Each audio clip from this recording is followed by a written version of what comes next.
এত মজার কোফতা আপনি কিন্তু চাইলে যে কোনো পোলাওর সাথে সার্ভ করতে পারেন, ভাতের সাথে সার্ভ করতে পারেন, খিচুড়ির সাথে সার্ভ করতে পারেন, অ্যান্ড হচ্ছে পরোটা দিয়েও কিন্তু খেতে পারেন। এই বিফ কোফতাটা এত পরিমাণ মজা লাগে। সো এখানে অনেক ইনগ্রিডিয়েন্টস আছে, সো ডিটেলস আসলে বলছি না, জাস্ট আপনাদের সাথে একটু শেয়ার করছি। যেহেতু মেক করছি তাই আপনাদের সাথে আসলে শেয়ার করছি। আসলে কোফতা অনেক ধরনের হয়, লাইক চিকেন কোফতা হয়, তারপর হচ্ছে আপনার ফিশ কোফতা হয়, আসলে অনেক সময় ভেজিটেবল কোফতাও হয়, যে যেমন করে আসলে বানায়। এটা আসলে হাতের একটা জাদু আমি মনে করি, যার হাতে আসলে যেরকম হয়। বাট এখানে হচ্ছে অনেক টাইপের মশলা টশলা দিয়ে তারপর হচ্ছে বিফ কোফতাটা বানানো হচ্ছে। অ্যান্ড এই বিফ কোফতাটা যদি মানে যে কোনো লাঞ্চে বা হচ্ছে আপনার ডিনারে থাকে তাহলে কিন্তু দেখবেন আর কিছুই খেতে ভালো লাগছে না।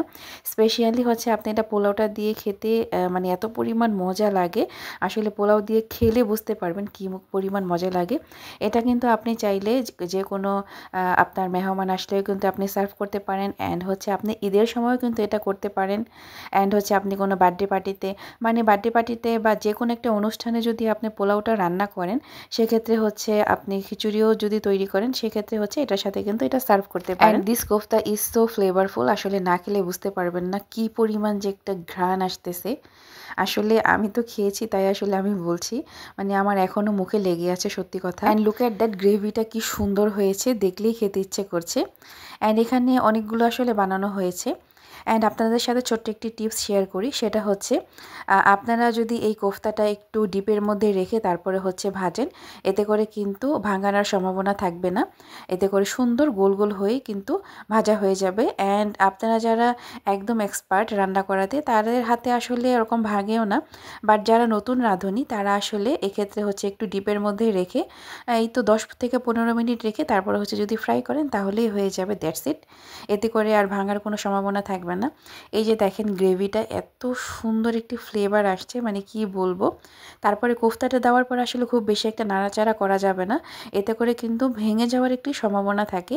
তাই আসলে এখানেও আরেকটি ছোট্ট একটি টিপস শেয়ার করি, সেখানে হচ্ছে মানে সেটা হচ্ছে এখানে যখন আপনি মিক্সড করে ফেলবেন কোফতাগুলো, তো কোফতা মিক্সড হয়ে যাওয়ার পরে আপনি একটি ঢাকা দিয়ে ঢেকে দিবেন একদম 5 থেকে 7 মিনিটের জন্য। এতে করে ভিতরের যে গ্রেভিটার মধ্যে যে মশলাগুলো থাকে সেই মশলাটা আপনার এই কোফতার সাথে একদম অ্যাড হয়ে যাবে। অ্যান্ড তারপরে হচ্ছে আপনি সার্ভ করে খেতে পারবেন। অ্যান্ড আপনাদের কাদের কাদের এই কোফতাটা পছন্দ সত্যি করে বলবেন প্লিজ। অ্যান্ড এই বিফ কোফতাটা আপনারা কারা কারা বাসায় ট্রাই করেছেন, এই বিফ কোফতাটা কিন্তু অনেক মজা। আপনাদের প্রসেস কিন্তু সেমই থাকবে, beef kofta, chicken kofta and fish kofta, vegetable kofta একই রকমই থাকবে। জাস্ট শুধু বিফটা অ্যাড করবেন, চিকেনটা অ্যাড করবেন, মানে যে যেটা অ্যাড করে আসলে বানায়। সো কোফতাটা কিন্তু অনেক মজা হয়েছে, কি বলবো আর। আমি আসলে পোলাওর সাথে খেয়েছিলাম, তাই আসলে খুবই মজা লেগেছে আমার কাছে। সো এই হচ্ছে আমার আজকের মতো ছোট্ট একটি মিনি ব্লগ। সবাই ভালো থাকবেন অ্যান্ড আমাদের জন্য দোয়া করবেন।